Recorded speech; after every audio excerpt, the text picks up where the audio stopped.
Tu commences déjà à le savoir, je suppose, mais un bon outil de formulaire, de mon point de vue, c'est indispensable quand on veut construire sa boîte et quand on veut un système bien pensé, bien complet, qui s'intègre dans un grand tout. Mais un autre outil qui est vraiment indispensable de mon point de vue, c'est un bon outil pour prendre des rendez-vous et pour laisser des gens prendre rendez-vous dans ton agenda à des blocs que tu as déterminés. C'est un peu la fonction de Calendly ou de Cal.com et d'autres outils du même genre. Et il se trouve que chez Fillout, ils ont été suffisamment forts pour intégrer les deux l'un dans l'autre. C'est-à-dire que maintenant, Fillout propose en interne un outil de gestion de ton calendrier pour prendre des rendez-vous vachement bien, vachement utile, vachement bien intégré. Je te montre tout ça dans la vidéo d'aujourd'hui avec une bonne petite démo et après je t'expliquerai pourquoi, de mon point de vue, Calendly, ça vaut pas la peine et que tu pourrais facilement économiser 120 balles par an. Bonjour, je m'appelle Vince et bienvenue sur Creacity. Ce formulaire, c'est le formulaire que j'utilise tout le temps, que je place sur Creacity, sur le Crea Club. C'est le formulaire par lequel on peut me demander soit des ressources gratuites, comme les formations gratuites, soit de régler un problème, soit de lancer un nouveau projet avec moi. Et donc, derrière, il y a aussi tout un squelette qui permet d'avoir une certaine logique en disant si ceci, alors cela. Et par exemple, quand les gens demandent ici accéder gratuitement aux formations, ils sont envoyés sur la page choix des cadeaux et puis ensuite sur formation gratuite. Donc on voit ici un petit peu tout le chemin qu'on peut prendre grâce à Fillout. C'est une des grandes forces de Fillout. C'est justement ces étapes conditionnelles. C'est évidemment pas le seul outil de formulaire à faire ça, mais je trouve que ici c'est particulièrement bien implémenté. On a aussi, si ça vous intéresse, si vous voyez un peu ce que c'est, il y a une calculation, c'est-à-dire un calcul qui récupère le prénom et le nom de famille pour remplir un champ spécifique, parce que dans Notion, on sait bien que le champ title, etc. Donc ici, je prends le prénom et le nom de la personne, j'en fais un nom complet, comme ça je peux le stocker en base de données et avoir le nom complet, le prénom et le nom. Et donc ici, j'ai bien ces trois chemins-là. On a le chemin pour les ressources gratuites, On a le chemin pour les ressources gratuites, ici, avec les différentes ressources gratuites. Et puis ensuite, quand on a fini, quand on a fait le choix, on se retrouve ici, sur cette page-ci. On a la possibilité, ici, de collaborer. C'est-à-dire que vous me dites un petit peu l'entreprise, les outils qu'on veut utiliser, un résumé du projet. Et c'est parti. Ou il y a aussi, éventuellement, un souci. Et là-dedans, il y a aussi une conditionnelle, il y a aussi une possibilité. C'est que je vais le décrire, eh bien, si je clique sur cette petite case à cocher ici, c'est ce champ-là qui va être visible. Si je fais une petite vidéo, c'est ce champ-là qui va être visible. Si je fais un petit vocal, c'est ce champ-là qui va être visible. Et chaque fois, il y a une structure conditionnelle qui dit simplement ici « show when », donc c'est caché. On voit bien, il est hidden pour l'instant. Mais « show when » quoi ? Quand je vais le décrire. Donc, quand ici on a sélectionné « je vais le décrire », ce champ-là va devenir visible.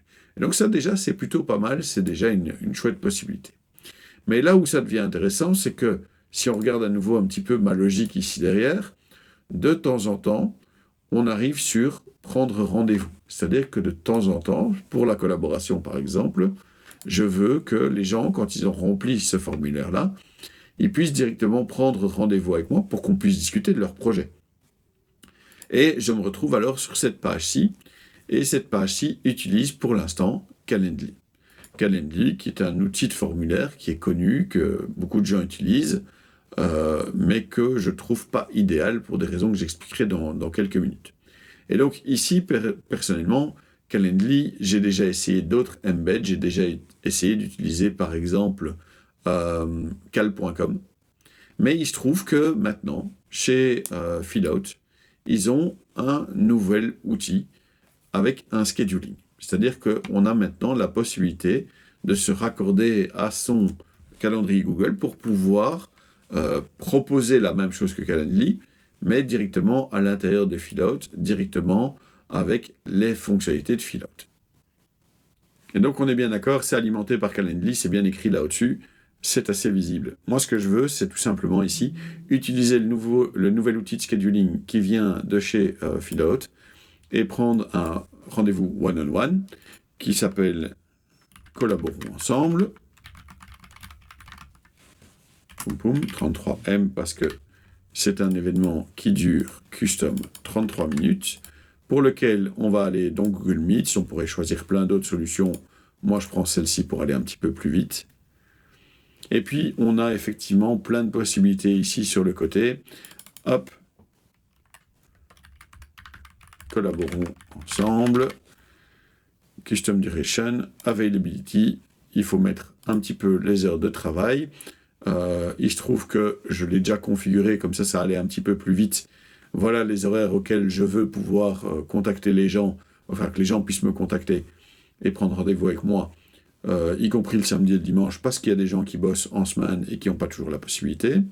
Je me limite à 21 jours avec un maximum notice de 2 heures, avec un petit buffer time après de 5 minutes pour dire que on ne sait jamais que ça finisse pas tout à fait à l'heure. Et donc ici en dessous, on peut encore changer pas mal de petites options, on peut encore faire pas mal de trucs.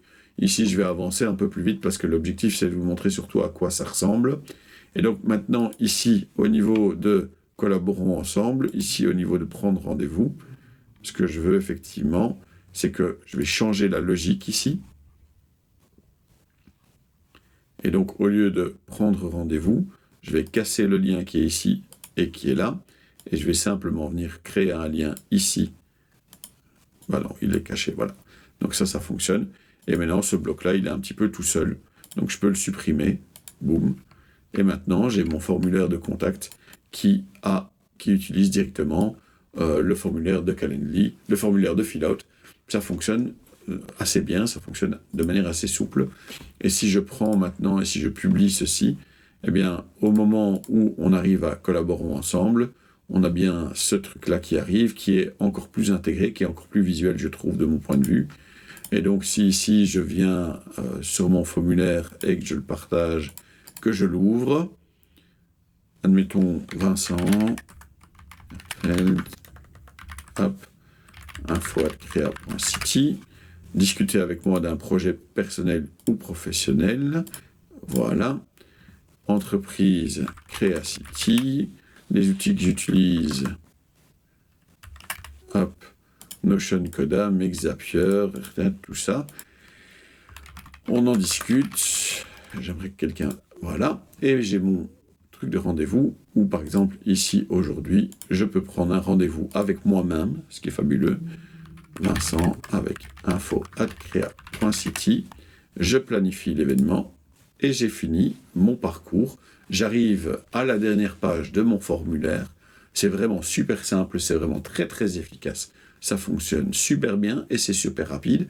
C'est complètement intégré au reste du formulaire, donc de mon point de vue, grosse victoire, grosse possibilité et une économie facile de 120 balles, puisque je ne vois pas très bien pourquoi je continuerai à utiliser Calendly dans mon cas à moi, avec mon usage à moi.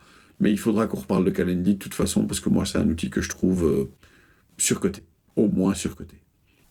Fillout, c'est vraiment un outil pour moi qui se développe super bien, pour lequel il y a beaucoup de fonctionnalités, qui fait beaucoup de choses dans le bon sens. C'est pas comme si j'avais plus aucun amour pour Tally, qui est vraiment aussi un outil génial, porté par des personnes vraiment super intéressantes, avec une chouette équipe, une chouette communauté. Mais vraiment Fillout, qui a aussi un super support, pour moi, ils sont vraiment dans la bonne direction, ils taillent le chemin vraiment dans le bon sens. Alors, j'avais dit aussi que j'expliquerais pourquoi, de mon point de vue, Calendly, c'est très surcoté. De 1, c'est relativement cher, de mon point de vue, par rapport à d'autres outils. Ici, Fillout, tu l'as intégré dans le prix. Tu as aussi Cal.com qui peut être très bon pour toi. Fillout et Cal.com, c'est une bonne solution. Calendly, c'est directement de l'argent. Donc, première chose, Calendly, ça coûte des sous. Dès que tu veux l'utiliser un petit peu correctement, avoir les intégrations, etc. Et une des raisons pour lesquelles moi j'avais repris un abonnement à Calendly, c'est l'intégration avec ActiveCampaign qu'on utilise comme plateforme de mail et de CRM. Et donc ça faisait sens d'utiliser Calendly parce qu'il y avait soi-disant une intégration. Alors il y en a une, je ne vais pas mentir, effectivement, elle est là. C'est-à-dire que quand quelqu'un prend rendez-vous dans ton Calendly et qu'il n'était pas déjà dans ta liste, tu peux l'ajouter. Il y a un custom object dans ActiveCampaign qui fait certains trucs. Pas mal. Ok, d'accord.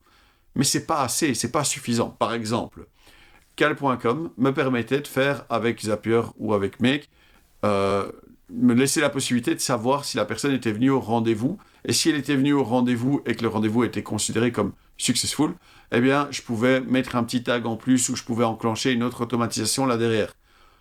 Pas possible dans Calendly. Dans Calendly, on n'a aucun trigger, on n'a aucun déclencheur pour dire voilà, le rendez-vous est passé, ça s'est bien passé. Non, ça n'existe pas, j'en ai pas vu. Ou alors j'ai vraiment pas trouvé et je suis vraiment une branque et il faut me le dire dans les commentaires, c'est bien aussi. Donc, ne fût-ce que pour cette fonctionnalité-là qui manque, je trouve déjà qu'un outil qui te fait payer 120 balles par an, je sais même plus le prix, mais ça doit être un truc dans ces eaux-là, ça ne va déjà pas. Et puis, bon, il y a toute cette histoire de branding aussi un peu exagérée. Enfin, voilà. De mon point de vue, si je n'utilise pas Filout, qui a maintenant cet outil de scheduling intégré, je crois vraiment que le meilleur outil pour moi, en tout cas, c'est Cal.com. Cal.com qui a une version gratuite vraiment super étendue, qui permet de faire beaucoup de choses. Mais en tout cas, ce qui est raisonnablement sûr, et encore dans l'informatique, tout peut toujours changer assez vite, c'est que je ne reprendrai pas d'abonnement à Calendly. Il faudra aussi d'ailleurs qu'on rediscute d'autres outils de ce genre-là dans un futur proche. Il y a quand même pas mal d'autres outils comme ça que je vais abandonner aussi parce que tout le monde en parle, tout le monde dit que c'est génial. Et puis finalement, quand tu les payes et que tu essaies de les utiliser, tu trouves que d'autres outils font quand même encore mieux que ça.